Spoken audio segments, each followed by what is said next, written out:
মালয়েশিয়ার শ্রমবাজার বন্ধের প্রভাব পড়ছে দেশের অর্থনীতির উপর। সিন্ডিকেট ভাঙতে G2G আলোচনার তাগিদ বিশেষজ্ঞদের।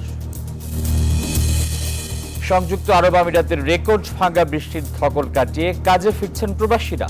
সব ধরনের সহায়তার আশ্বাস দূতাবাসের।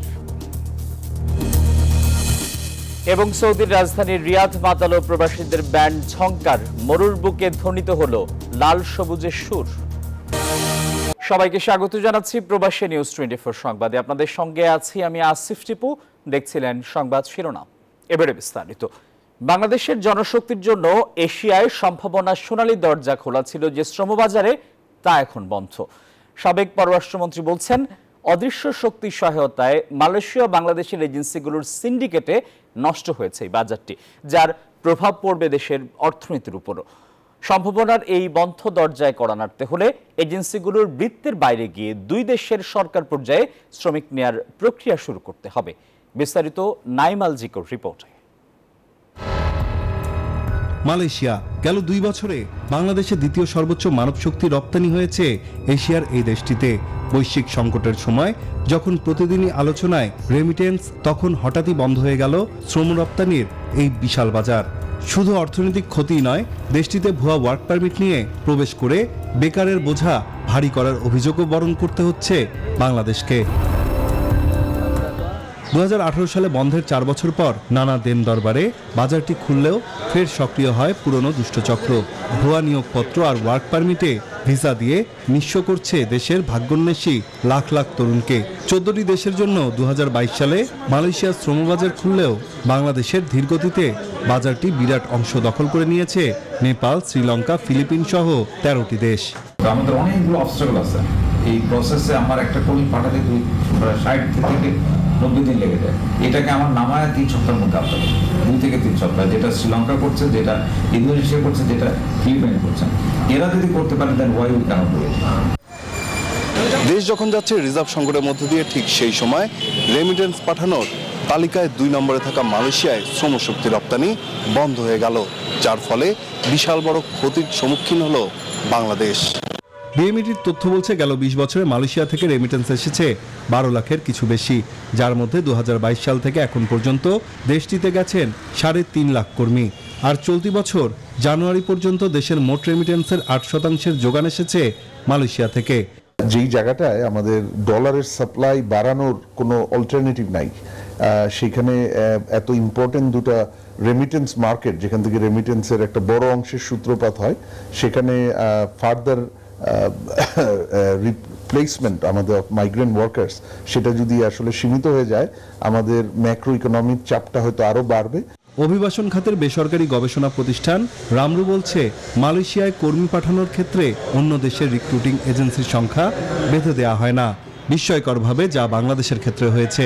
শুরুতে ছিল মাত্র 10টি এজেন্সি, 2022 সালে 25টি এবং বর্তমানে এই সংখ্যা 100 করা হয়। এই রিক্রুটমেন্ট ম্যানেজমেন্ট যেটা আছে, এটা ঢেলে না সাজালে আমাদের এই সাফারিং শেষ হবে না। সাফারিংটা মাইগ্রেন্ট ওয়ার্কারদের মধ্যে হচ্ছে। মালয়েশিয়া এবং কুয়েতের শ্রমবাজার নিয়ে মন্ত্রণালয়ের উদ্যোগের বিষয়ে জানতে চাইলে তারা বলেন, মালয়েশিয়া 31 মে পর্যন্ত লোক নেবে, আর কুয়েতের শ্রমবাজার এখন পর্যন্ত খোলা হয়নি। তবে কুয়েতে নার্স পাঠানো নিয়ে একটি সমঝোতা স্মারক করার চেষ্টা চলছে। নতুন শ্রমবাজার আসতেছে, দক্ষিণ কোরিয়া আসতেছে, রাশিয়া আসতেছে, এরপরে মিডল ইস্ট আসতেছে, ওমান আসতেছে। আমরা আমি ওমানও যাব, আমার আলাপ চলছে। এদিকে সাবেক পররাষ্ট্রমন্ত্রী AKM আব্দুল মোমেনের মতে, দুই দেশের সক্রিয় সিন্ডিকেট ও তাদের চালিকা অদৃশ্য শক্তিকে পাশ কাটিয়ে সরকার টু সরকার পর্যায়ে কাজের উদ্যোগ নেওয়া গেলে সফলতার মুখ দেখা দিতে পারে। মালয়েশিয়ায় যারা ল মেকার্স আছে, এইগুলো নিয়ে আলোচনা করা, আমাদের সাথে একটা আলাদা সম্পর্ক হওয়া উচিত। তাহলে আমরা যেগুলো চাচ্ছি, আমরা মালয়েশিয়ান পার্লামেন্টে সেইগুলো তুলতে পারি। বাংলাদেশ জনশক্তি কর্মসংস্থান ও প্রশিক্ষণ ব্যুরো বিএমইটির তথ্য বলছে, 1992 সাল থেকে গত জানুয়ারি পর্যন্ত বৈধভাবে মালয়েশিয়া গেছেন 12.5 লাখ বাংলাদেশি কর্মী। এর মধ্যে গত বছর গেছেন 3.5 লাখের বেশি, এর আগের বছর গেছেন 50,000 কর্মী। নাইমাল জিকো, নিউজ 24, ঢাকা। সংযুক্ত আরব আমিরাতে নজিরবিহীন বৃষ্টি ও বন্যার ধকল কাটিয়ে কাজে ফিরছেন প্রবাসীরা। যদিও জলাবদ্ধ কিছু এলাকায় পুরোদমে চলছে পানি নিষ্কাশনের কাজ। ক্ষতিগ্রস্ত কয়েকটি এলাকা পরিদর্শন করেছে দুবাইয়ের বাংলাদেশ কনসুলেট, নিয়েছে প্রবাসীদের জন্য ত্রাণ বিতরণের উদ্যোগ। বিস্তারিত ডেস্ক রিপোর্টে। সংযুক্ত আরব আমিরাতে ৭৫ বছরের রেকর্ড ভাঙা বৃষ্টিতে হারিয়েছে তার চাকচিক আর জৌলস। বন্যায় ভেসে গেছে মরুভূমির শহর দুবাই। এর মধ্যে একজন বাংলাদেশি সহ ৬ জনের মৃত্যুর খবর পাওয়া গেছে। সারা দেশে পানি নিষ্কাশনের কাজও চলছে। এখনো স্বাভাবিক হয়নি পরিস্থিতি। বিদ্যুৎ, খাবার সংকট সহ নানা দুর্ভোগে প্রবাসীরা। খাওয়া দাওয়ার কষ্ট। আজকে ৩ দিন যাবত আমরা পানির নিচে, রুমের ভিতরে হাঁটু পরিমাণ পানি, গোসল করতে পারতেছি না, রান্না বান্না তো টোটালি করতে পারতেছি না। এগুলো আমরা সবাই বাঙালি কমিউনিটি, সবাই কাউন্সিলর, সবাই মিলে ওদেরকে সহযোগিতা করলে ভালো হবে। আমরা এইরকম বৃষ্টি এইভাবে অবস্থা কোনো সময় দেখি নাই। এই দূর সময়ে আমাদের মান্যবর কনসুল জেনারেল সাহেব আমাদের পাশে এসে দাঁড়িয়েছেন, এটা আমাদের জন্য অনেক কিছু। এমন ভয়াবহ বন্যা পরিস্থিতি সরাসরি দেখতে শারজা এবং আজমানে আসেন দুবাই এবং উত্তর আমিরাতের বাংলাদেশ কনসাল জেনারেল BM জামান হোসেন। এ সময় প্রবাসীদের সাথে কথা বলেন। সরেজমিনে দেখার জন্য আমরা আসছি, তাদের সাথে কথা বলছি, তাদের সমস্যা আমরা শুনছি এবং তাদের যে চাহিদা আছে সেই অনুযায়ী আমরা সাধ্যমতো আমাদের পক্ষ থেকে তাদের পাশে দাঁড়ানোর জন্য আমরা চেষ্টা করব। নজিরবিহীন বৃষ্টি আর বন্যার ধকল কাটিয়ে কাজে ফিরছেন প্রবাসীরা। তবে দেশটিতে আরও বৃষ্টি হওয়ার সম্ভাবনার কথা জানিয়েছে আবহাওয়া বিভাগ। Desk report, news 24। সোমালিয়ান জলদস্যুদের জিম্মি দশা থেকে মুক্ত হয়ে MV আবদুল্লাহ বর্তমানে দুবাইতে অবস্থান করছে। গ্লোবাল শিপ ওয়াচিং ইন্টেলিজেন্সের ওয়েবসাইট মেরিন ট্রাফিকের মতে জাহাজটি স্থানীয় সময় দুপুর 2:03 দুবাইয়ের আল হামরিয়া বন্দরে পৌঁছায়। জিম্মি দশা থেকে মুক্ত বাংলাদেশি জাহাজ MV আবদুল্লাহ গতকাল রাতে ওমান সাগর পাড়ি দিয়ে পারস্য উপসাগরে প্রবেশ করে। জাহাজটি ঘন্টায় 9.3 কিলোমিটার গতিতে দুবাইয়ের দিকে এগুতে থাকে। MV আবদুল্লাহর ক্যাপ্টেন মোহাম্মদ আব্দুর রশিদ জানান, জাহাজের সকল নাবিক ও ক্রুরা সুস্থ আছেন।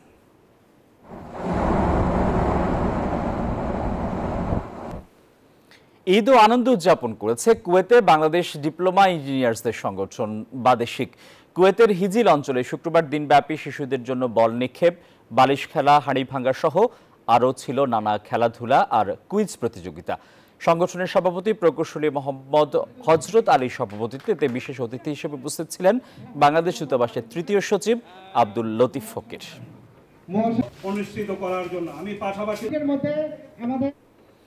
ভিশন 2030-কে সামনে রেখে সৌদি আরবের পর্যটন শিল্পের বিকাশে রাজধানী রিয়াদে সরকারিভাবে আয়োজন করা হয় বিভিন্ন দেশের অংশগ্রহণে ঈদ ফেস্টিভ্যাল। এই ফেস্টিভ্যালে ঝড় তোলে বাংলার ঝংকারও। মরুর বুকে দেশীয় সংস্কৃতিকে তুলে ধরার সুযোগ পেয়ে উচ্ছ্বসিত প্রবাসী বাংলাদেশিরা। সৌদি আরবের রিয়াদ থেকে রুস্তম খানের রিপোর্ট। জ্বালানি তেল নির্ভর অর্থনীতি থেকে ক্রমেই বেরিয়ে আসছে সৌদি আরব। এই লক্ষ্যে সৌদি যুবরাজ মোহাম্মদ বিন সালমান ভিশন 2030 নামে যে রূপকল্প গ্রহণ করেন তা এর মধ্যে বড় সফলতা দেখাতে শুরু করেছে। অর্থনীতিকে বহুমুখী করে তুলতে বিভিন্ন সামাজিক ও সাংস্কৃতিক সংস্কার করা হয়েছে।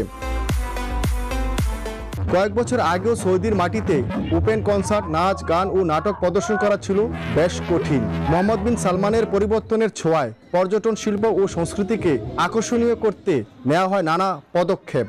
শিথিল করা হয় বেশ কিছু রীতিনীতি ও আইন কানুন। বাংলাদেশের কৃষ্টি কালচারকে এই সৌদি গভর্নমেন্টের অনুষ্ঠানে আমরা তুলে ধরতে পেরেছি, তাই আমরা নিজেদেরকে অনেক ধন্য মনে করি। এত কর্মব্যস্ততার মাঝেও সবাইকে একটু আনন্দ দেওয়ার জন্য আমরা প্রবাস বাংলা ব্যান্ড কাজ করে যাচ্ছি। মনে হয়েছে যে আমরা একখণ্ড বাংলাদেশকে দেখতে পেরেছি। 30 লাখ বাঙালির পক্ষ থেকে এই গভর্নমেন্টকে আমি অশেষ ধন্যবাদ জ্ঞাপন করছি। এরই ধারাবাহিকতায় রিয়াদ সিটির ওয়াদি আল রিমে ঈদ ফেস্টিভ্যালের অনুমতি দেওয়া হয়। সেখানে মরুর বুকে বিভিন্ন দেশের সংস্কৃতিকে তুলে ধরার সুযোগ মিলে। দেশীয় কৃষ্টি ও সংস্কৃতিকেও তুলে ধরার সুযোগ পায় বাংলাদেশও। নাচ, গান, নাটক সহ নানা পরিবেশনা ছিল প্রবাস বাংলা ব্যান্ড ও রিয়াদ বাংলাদেশ থিয়েটারের শিল্পীদের, যা উপভোগ করেন ঈদ ফেস্টিভ্যালে উপস্থিত হাজার হাজার প্রবাসী বাংলাদেশিদের পাশাপাশি ভিনদেশিরাও। মরুর বুকে কর্মময় ব্যস্ত জীবনের মাঝে বিনোদনের একটু সুযোগ পেয়ে নেচে গিয়ে আনন্দ উল্লাসে মঞ্চ মাতানো শিল্পীদের সঙ্গে ঈদ ফেস্টিভ্যালে সময় পার করে উপস্থিত সৌদি রেমিটেন্স যোদ্ধারা। Mohammad Rustam Khan, news 24, Riyadh, Saudi Arab. 2 দিনের রাষ্ট্রীয় সফরে বাংলাদেশে আসছেন কাতারের আমির Sheikh Tamim bin Hamad Al Thani. একটি বিশেষ বিমানে সোমবার বিকেলে হযরত শাহজালাল আন্তর্জাতিক বিমানবন্দরে পৌঁছাবেন তিনি। মঙ্গলবার সকালে গণভবনে প্রধানমন্ত্রী শেখ হাসিনার সাথে কাতারের আমিরের প্রথমে একান্ত বৈঠক এবং পরে আনুষ্ঠানিক দ্বিপক্ষীয় বৈঠক অনুষ্ঠিত হবে। পরে বঙ্গভবনে রাষ্ট্রপতির আমন্ত্রণে মধ্যাহ্নভোজে অংশ নেবেন। তার এই সফরে দুই দেশের মধ্যে 6টি চুক্তি এবং 5টি সমঝোতা স্মারক সই হওয়ার কথা রয়েছে। সেদিন সন্ধ্যায় বিশেষ বিমানযোগে তিনি ঢাকা ত্যাগ করবেন।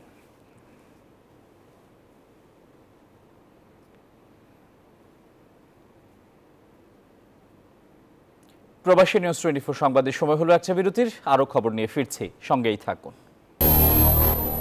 আবারও স্বাগত, দেখছেন প্রবাসী নিউজ 24 সংবাদ। অতিষ্ঠ গরমে নাকাল জনজীবন, চলমান তাপ প্রবাহে সবচেয়ে বেশি স্বাস্থ্য ঝুঁকিতে শিশু ও বয়স্করা। গরমের কারণে এরই মধ্যে রোগীর চাপ বাড়ছে রাজধানীর হাসপাতালগুলোতে। চিকিৎসকরা বলছেন এই আবহাওয়ায় শিশুদের ডায়রিয়া ও নিউমোনিয়া আর যুবক ও বৃদ্ধদের হতে পারে হিট স্ট্রোক। চলমান এই গরমে স্বাস্থ্য ঝুঁকি এড়াতে পর্যাপ্ত পরিমাণে পানি পান ও যথাসম্ভব সাদা ও হালকা রঙের সুতি পোশাক পরা সহ বেশ কিছু স্বাস্থ্যবিধি মেনে চলার পরামর্শ দিয়েছেন স্বাস্থ্যমন্ত্রী। বিস্তারিত জানাচ্ছেন শফিকুজ্জামান রুবেল। রাজধানীর শিশু হাসপাতালের জরুরি বিভাগ সকাল থেকে ভিড় বেড়েই চলেছে। অসুস্থ সন্তানদের চিকিৎসার জন্য চলছে প্রতিযোগিতাও, কিন্তু রোগীর চাপ অনেক বেশি থাকার কারণে অপেক্ষা করতে হচ্ছে লাইনে দাঁড়িয়ে। হাসপাতালের ভেতরের চিত্র একই। গরম শুরু হওয়ার পর থেকে নানা জটিলতায় 15% রোগী বেড়েছে হাসপাতালে। ঠান্ডাতে রিমোনিয়ার হয়েছিল, 2 দিন পরে আবার জ্বর। জ্বরের দিনে খেয়েছে আরাম। ডাক্তার দেখাইতেছি অবস্থা পাতলা পায়খানা বলে, ওর একটা ইমার্জেন্সি টিকিট দেখাই নিতেছে। শিশুদের পাশাপাশি এই গরমে বেশি স্বাস্থ্য ঝুঁকিতে বয়স্করাও। চিকিৎসকরা বলছেন শিশুরা ডায়রিয়া ও নিউমোনিয়ায় বেশি আক্রান্ত হলেও বয়স্কদের হিট স্ট্রোক করার সম্ভাবনা অনেক বেশি। তাহলে বাচ্চাদের কিন্তু এই ঘামটা বসে যে কিন্তু ঠান্ডা লেগে নিউমোনিয়াটা হচ্ছে। বয়স্কদের ক্ষেত্রে কারণ অনেক কম থাকে। এই রোগীগুলো দেখা যাচ্ছে যে কোনো কারণে যদি আক্রান্ত হয় ঠান্ডাজনিত সমস্যা নিয়ে, তাহলে দেখা যাচ্ছে এই পেশেন্টগুলো খারাপের দিকে যায়। নির্মাণ শ্রমিক আছে, প্লাস অন্যান্য শ্রমিক আছে, কৃষক আছে, এদের কিন্তু গরমের ভিতরেও তাদের কাজ করতে হয়। ওদের এই হিট এক্সজশন, হিট স্ট্রোক হওয়ার সম্ভাবনা বেশি থাকে, হিট ক্র্যাম্পস হওয়ার সম্ভাবনা বেশি থাকে।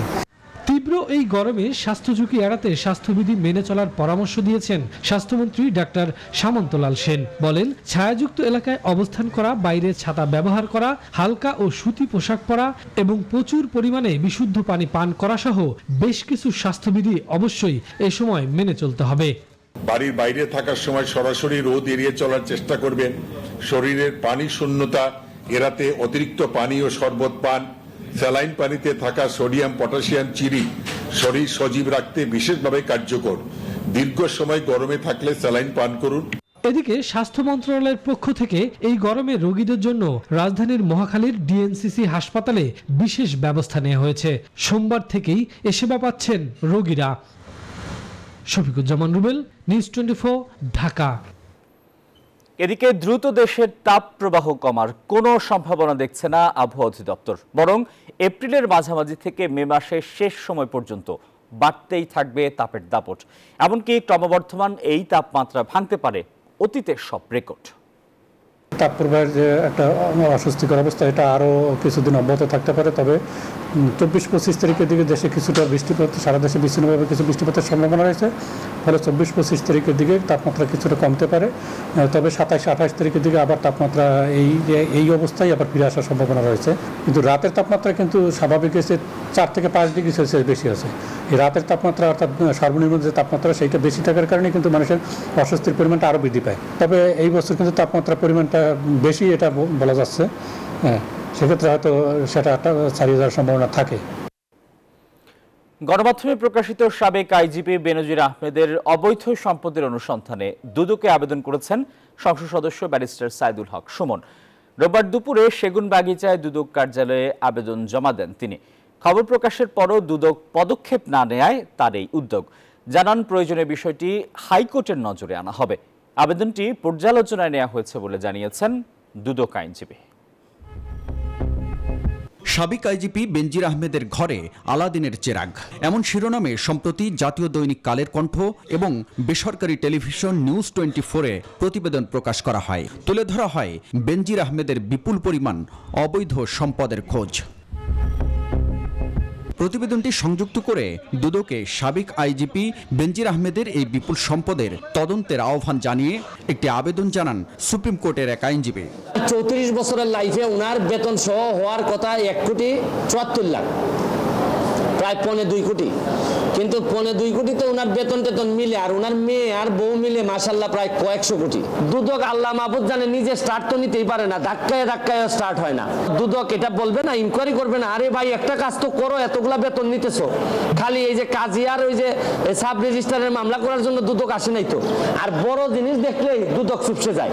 আবেদনটি পর্যালোচনায় নেওয়া হয়েছে বলে জানান দুর্নীতি দমন কমিশনের আইনজীবী। যদি সত্যতা পায় অবশ্যই কমিশন আইনানুগ তার বিরুদ্ধে যা করার সেটা অবশ্যই করবে। কমিশন যাচাই বাছাই কমিটির সিদ্ধান্তের আলোকে কমিশন যদি মনে করে এখানে তথ্য উপাত্ত যেটা আছে অনুসন্ধান করা উচিত, অবশ্যই সেটা করবে।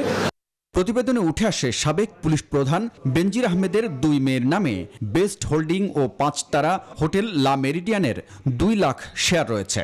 পূর্বাচলে 45 কোটি টাকার 40 কাঠার ডুপ্লেক্স বাড়ি, পাশেই 22 কোটি টাকার 10 বিঘার প্লট, গোপালগঞ্জে সাভানা ইকো রিসোর্ট এবং স্ত্রী ও 2 মেয়ের নামে দেশের বিভিন্ন স্থানে অন্তত 6টি কোম্পানি রয়েছে।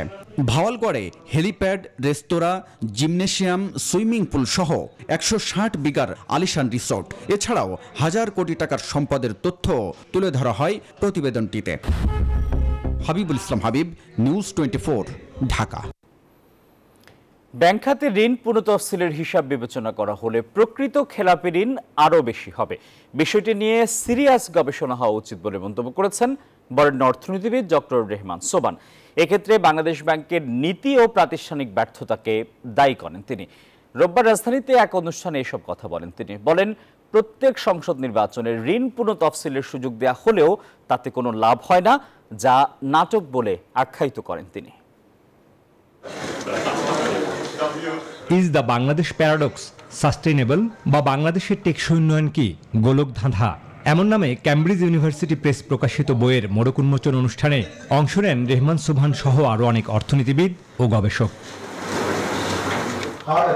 তাদের আলোচনায় উঠে আসে দেশের অর্থনৈতিক পথ চলার নানা বিষয়।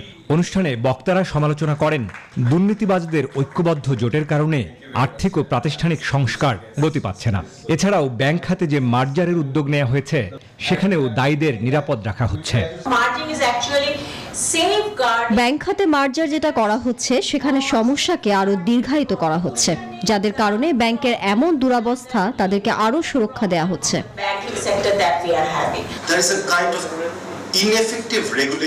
আর্থিক খাতে অকার্যকর নীতি অনেক ক্ষেত্রেই সমস্যার কারণ, সেটা ব্যাংক খাত, কর ব্যবস্থাপনা, শ্রমবাজার যাই হোক না কেন। এছাড়া দুর্নীতিবাজদের জোটের কারণে আর্থিক এবং প্রাতিষ্ঠানিক সংস্কার এগোয় না।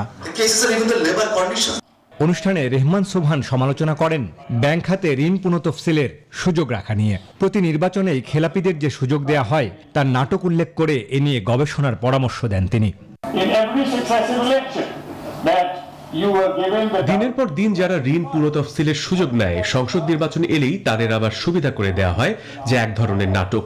ঋণ পুনঃতফসিল নিয়ে সিরিয়াস গবেষণা হওয়া উচিত, যার হিসেব পেলে প্রকৃত খেলাপি আরো অনেক বেশি হবে। এক্ষেত্রে বাংলাদেশ ব্যাংকের প্রাতিষ্ঠানিক ব্যর্থতা, আবার কিছু নীতির ব্যর্থতাও আছে। এ সময় প্রধানমন্ত্রীর অর্থ উপদেষ্টা ডক্টর মশিউর রহমান বলেন, এমন অনেক ঋণ আছে যা আর ফেরত আসবে না। এসব ক্ষেত্রে ব্যাংক দেউলিয়া আইন প্রয়োগের পরামর্শ দেন তিনি।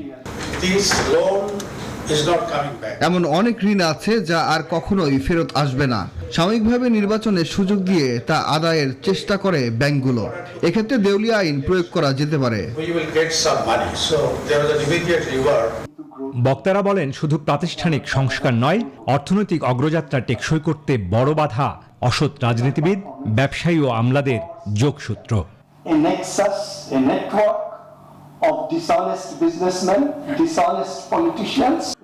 বাবু কামরুজ্জামান, নিউজ 24, ঢাকা। সংবাদে আবারও বিরতি, সঙ্গেই থাকুন। স্বাগত আরও একবার দেখছেন প্রবাসী নিউজ 24 সংবাদ। শ্রমিক অধিকার নিশ্চিতে ফের বাড়ছে মার্কিন চাপ। রবিবার বিকেলে সচিবালয়ে বাণিজ্য সচিবের সাথে ঢাকা সফররত যুক্তরাষ্ট্রের বাণিজ্য প্রতিনিধি দলের সাথে বৈঠকে এ নিয়ে আলোচনা হয়। বাংলাদেশের শ্রম আইনের আরও সংস্কার প্রয়োজন বলে বৈঠকে বাংলাদেশকে জানিয়েছে যুক্তরাষ্ট্র। তারা মনে করে ট্রেড ইউনিয়ন করার ক্ষেত্রে শ্রমিকদের মতামতকে গ্রাহ্য করা জরুরি। বৈঠকের পর বাণিজ্য সচিব তপন কার্তিক ঘোষ সাংবাদিকদের বলেন, যুক্তরাষ্ট্রের বাজারে শুল্কমুক্ত পোশাক রপ্তানির সুবিধা চেয়েছে বাংলাদেশ। আমরা অবশ্যই বলেছি, এটা সবসময় আমাদের দাবি থাকে যে আমাদের পণ্য যেহেতু অন্য সকল উন্নত দেশে এবং উন্নয়নশীল দেশে শূন্য ডিউটিতে যায় অথবা খুব কম ডিউটিতে যায়, তাহলে আমেরিকা আমাদের সবচেয়ে বড় হচ্ছে রপ্তানি অংশীদার, সেখানে কেন যাবে না? এটা একটা প্রধান যুক্তি। আরেকটি হচ্ছে যেটা আগেই বললাম যে এটা শুধুমাত্র দ্বিপাক্ষিক বাণিজ্যের বিষয় না, এটা কিন্তু একটা উন্নয়ন আসপেক্টও আছে, যে আমাদের দেশের গরিব মানুষ যারা গার্মেন্টসের ক্ষেত্রে কাজ করে বা অন্য রপ্তানি সেক্টরে কাজ করে, তাদের কিন্তু উন্নয়নের জন্য তারা কন্ট্রিবিউট করতে পারবে থ্রু এনহ্যান্সড ইম্পোর্ট যদি ডিউটি কম হয়। আমরা সেটাও তাদের মনে করে দিয়েছি এবং তাদের WTO-তে যে অব্লিগেশন সেটাও তাদের মনে করে দিয়েছি। এবারে জানাবো খেলার সংবাদ। প্রচন্ড গরমের মাঝেই 3 ভেন্যুতে সোমবার থেকে জিপিএল এর সুপার লিগ মাঠে গড়াচ্ছে। সারা দেশে চলা তাপদাহে ক্রিকেটারদের ইনজুরির সংখ্যা থাকলেও মাঠে নামতে হচ্ছে।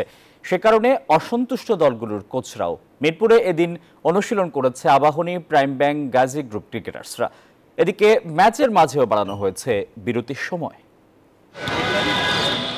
বৈশাখের তপ্ত গরমে জনজীবন অতিষ্ঠ।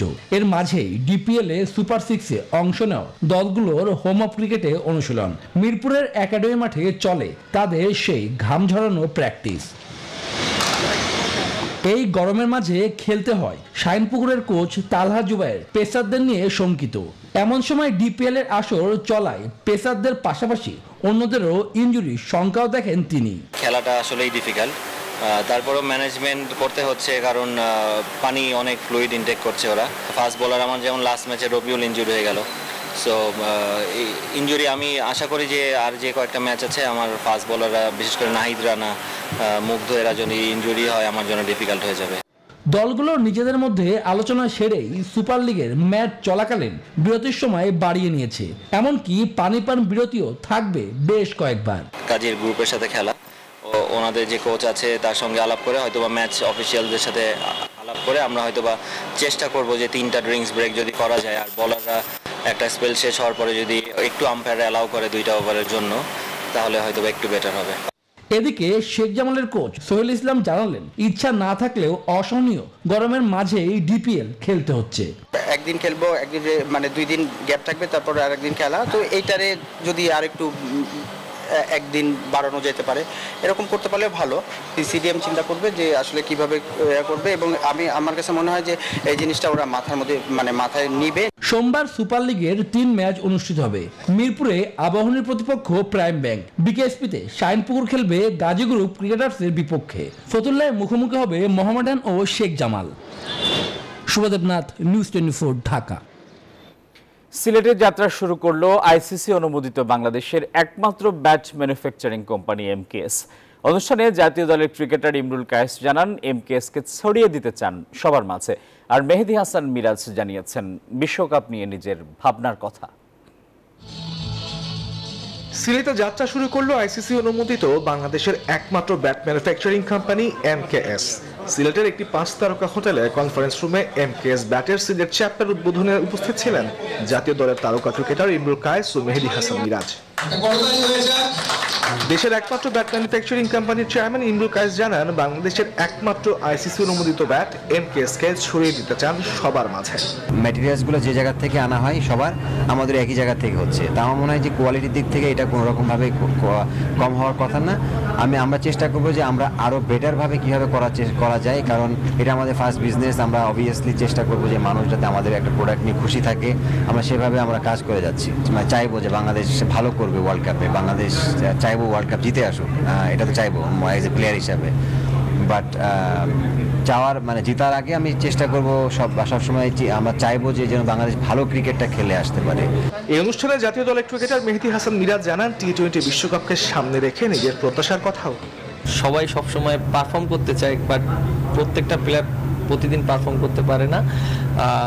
অবভিয়াসলি আমি যেহেতু এবার বিপিএল খেলেছি, আমাদের টিম চ্যাম্পিয়ন হয়েছে, সবাই ভালো খেলেছি, আমিও 2-1টা ম্যাচে ভালো কন্ট্রিবিউট করেছি। সো আশা করি যে যদি সুযোগ পাই অবশ্যই ব্যাটে বলে দুটোই কন্ট্রিবিউট করার চেষ্টা করব। অনুষ্ঠানে আন্তর্জাতিক মানের ব্যাট এমকেএসকে খুব শীঘ্রই বড় তারকা ক্রিকেটারদের হাতে দেখা যাবে বলেও মনে করেন সংশ্লিষ্টরা। তামিমুর রহমান, নিউজ 24। আর এই ছিল প্রবাসী নিউজ 24 সংবাদে এতক্ষণ আমাদের সঙ্গে থাকায় সবাইকে ধন্যবাদ।